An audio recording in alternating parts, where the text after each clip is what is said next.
പ്രിയ പ്രേക്ഷകർക്ക് nation news ലൈവിലേക്ക് സ്വാഗതം. ഹെൽത്ത് ടിപ്സ് ചർച്ച ചെയ്യുന്നു സൈനസൈറ്റിസിനെ കുറിച്ച്. ഇന്ന് ഇക്കാലഘട്ടങ്ങളിൽ ഏറ്റവും കൂടുതൽ കേട്ടുകേൾവിയുള്ള ഒരു രോഗമാണ് അല്ലെങ്കിൽ ഒരു അസുഖമാണ് സൈനസൈറ്റിസ്. സൈനസൈറ്റിസ് എന്ന അസുഖം പലർക്കും ബുദ്ധിമുട്ടുകൾ ഉണ്ടാക്കുന്ന ഒരു പ്രശ്നം തന്നെയാണ്. ഇതിനെക്കുറിച്ച് വ്യക്തമായി മനസ്സിലാക്കി വീട്ടിൽ തന്നെ എങ്ങനെ പരിഹാരമുണ്ടാക്കാമെന്നറിയാൻ ഈ വീഡിയോയിലേക്ക് ഏവരെയും സ്വാഗതം ചെയ്യുന്നു. പൂർണ്ണമായും ഈ വീഡിയോ കാണുക. ഉപകാരപ്രദമായ ചില വിവരങ്ങൾ നിങ്ങൾക്ക് ലഭിക്കും.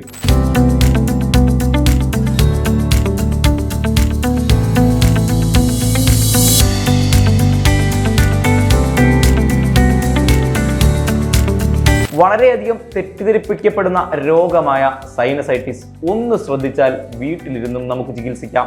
നിത്യജീവിതത്തെ ബുദ്ധിമുട്ടിലാക്കുന്ന തരം അസുഖങ്ങളിൽ പ്രധാനപ്പെട്ടതാണ് സൈനസൈറ്റിസും അനുബന്ധ പ്രശ്നങ്ങളും. നമ്മുടെ തലയോട്ടിയിലും മൂക്കിന്റെ ഇരുവശത്തും കണ്ണിന് ചുറ്റുമുള്ള വായു അറകളാണ് സൈനസ്. മാക്സിലറി, ഫ്രോണ്ടൽ, സ്പിനോയിഡ് എന്നീ സൈനസുകളാണ് മുഖത്തുള്ളത്. ഈ സൈനസുകളുടെ ഉൾഭാഗത്തുള്ള കോശങ്ങളുടെ വീക്കം അഥവാ നീരിളക്കമാണ് സൈനസൈറ്റിസ്. സൈനസ് അറകളിൽ നിന്നും ഉൽപ്പാദിക്കപ്പെടുന്ന സ്രവങ്ങൾ സാധാരണഗതിയിൽ മൂക്കിലൂടെ വയറിലെത്തി പുറന്തള്ളപ്പെടുകയാണ് ചെയ്യുന്നത്. എന്നാൽ എന്തെങ്കിലും ഒരു കാരണത്താൽ ഈ സ്വാഭാവിക പ്രക്രിയ നടക്കാതെ വന്നാൽ അത് സ്രവങ്ങൾ സൈനസ് അറകളിൽ കെട്ടിക്കിടക്കുകയും സൈനസൈറ്റിസ് രോഗത്തിലേക്ക് നയിക്കുകയും ചെയ്യും. വളരെ സാധാരണമായ ജലദോഷപ്പനിയും ബാക്ടീരിയൽ അണുബാധയും അലർജിയും അസിഡിറ്റിയും ഒക്കെ സൈനസുകളിൽ അണുബാധയ്ക്ക് കാരണമാവാറുണ്ട്. മൂക്കിന്റെ പാലം വളഞ്ഞിരിക്കുന്നത്, മൂക്കിലെ ദശവളർച്ച എന്നിവയും അണുബാധയ്ക്ക് കാരണമാവാം. സൈനസൈറ്റിസ് ലക്ഷണങ്ങൾ എന്തൊക്കെയെന്ന് നോക്കാം. വളരെയധികം തെറ്റിദ്ധരിപ്പിക്കപ്പെടുന്ന രോഗമാണ് സൈനസ് എന്ന് നേരത്തെ പറഞ്ഞല്ലോ. എല്ലാ തലവേദനകളും സൈനസൈറ്റിസായി തെറ്റിദ്ധരിപ്പിക്കപ്പെടുന്ന സാഹചര്യങ്ങളും കുറവല്ല.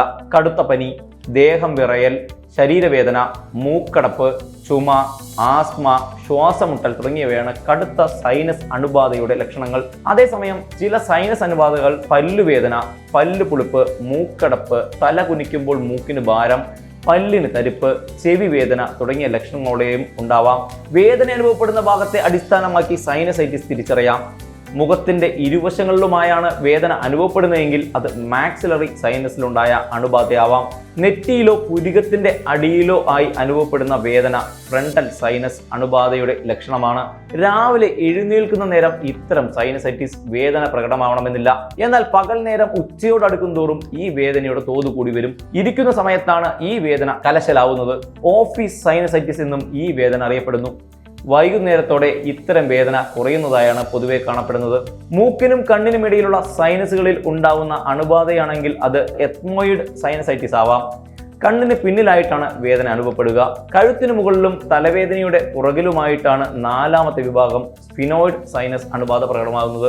കുനിയുമ്പോഴും തിരിയുമ്പോഴും കഠിനമായ വേദനയാവാം ഇത്തരം അണുബാധ മൂലം അനുഭവപ്പെടുന്നത്. സൈനസൈറ്റിസ് എങ്ങനെ ചികിത്സിക്കണം? എക്സ്റേ, സ്കാൻ, എൻഡോസ്കോപ്പി തുടങ്ങിയ പരിശോധനകളുടെ കൃത്യമായ രോഗനിർണയം നടത്തി വേണം ചികിത്സ നടത്താൻ. സൈനസ് അണുബാധയാണ് രോഗകാരണമാണെന്ന് കണ്ടെത്തിയതിനു ശേഷം ചികിത്സ തുടങ്ങുക. സൈനസൈറ്റിസ് ചികിത്സയ്ക്ക് കുറഞ്ഞത് 14 ദിവസത്തെ കോഴ്സ് മരുന്നാണ് ഡോക്ടർമാർ നിർദ്ദേശിക്കുന്നത്. എന്നാൽ 14 ദിവസത്തെ കോഴ്സ് പൂർത്തിയാക്കാൻ രോഗികൾ തയ്യാറാവാത്തത് രോഗം പൂർണ്ണമായും ഭേദമാവുന്നതിന് തടസ്സമാവുന്നു. ജീവിതശൈലി കൊണ്ടും മുൻകൂർ പ്രതിരോധത്തിലൂടെയും അകറ്റി നിർത്തേണ്ട രോഗമാണ് സൈനസൈറ്റിസ്. സൈനസൈറ്റിസ് എങ്ങനെ ചെറുക്കാമെന്ന് നോക്കിയാലോ. ഈർപ്പമില്ലാത്ത മുറികളിലെ സാഹചര്യം ഒഴിവാക്കുക. അറയ്ക്കുള്ളിലെ ശ്ലേഷ്മം ഈർപ്പരഹിതമാക്കപ്പെടുന്നതുകൊണ്ടാണ് ഇങ്ങനെ സംഭവിക്കുന്നത്. AC മുറികളിലെ വായു ശീതീകരിക്കപ്പെടുന്നതും ഈർപ്പരഹിതവുമാണ്. AC മുറികളിൽ ജോലി ചെയ്യുന്നവരുടെ സൈനസൈറ്റിസ് പൂർണ്ണമായും ഭേദമാക്കാൻ ജീവിതശൈലിക്ക് പ്രത്യേക ശ്രദ്ധ നൽകേണ്ടതാണ്. പുകവലി, രാസവസ്തുക്കളുടെ സാമീപ്യം എന്നിവ തീർത്തും ഒഴിവാക്കുക. തുടക്കത്തിൽ തന്നെ ENT സ്പെഷ്യലിസ്റ്റിന്റെ ഉപദേശം തേടുക. സൈനസൈറ്റിസിനെ നന്നായി മനസ്സിലാക്കി ചെറിയ ശ്രദ്ധയിലൂടെ വീട്ടിൽ തന്നെ ഇത് നിയന്ത്രിക്കാമെന്ന് മനസ്സിലായി. നിങ്ങൾക്ക് ഈ വീഡിയോ ഉപകാരപ്രദമായെന്ന് തോന്നിയാൽ ലൈക്ക് ചെയ്യുക, ഷെയർ ചെയ്യുക, ചാനലിനെ സബ്സ്ക്രൈബ് ചെയ്യുക. കൂടുതൽ വിവരങ്ങളോടെ അടുത്ത വീഡിയോയിൽ വീണ്ടും കാണാം. നന്ദി. നാഷൻ ന്യൂസ് ലൈവ്, സത്യം, ചരിത്രം, വർത്തമാനം.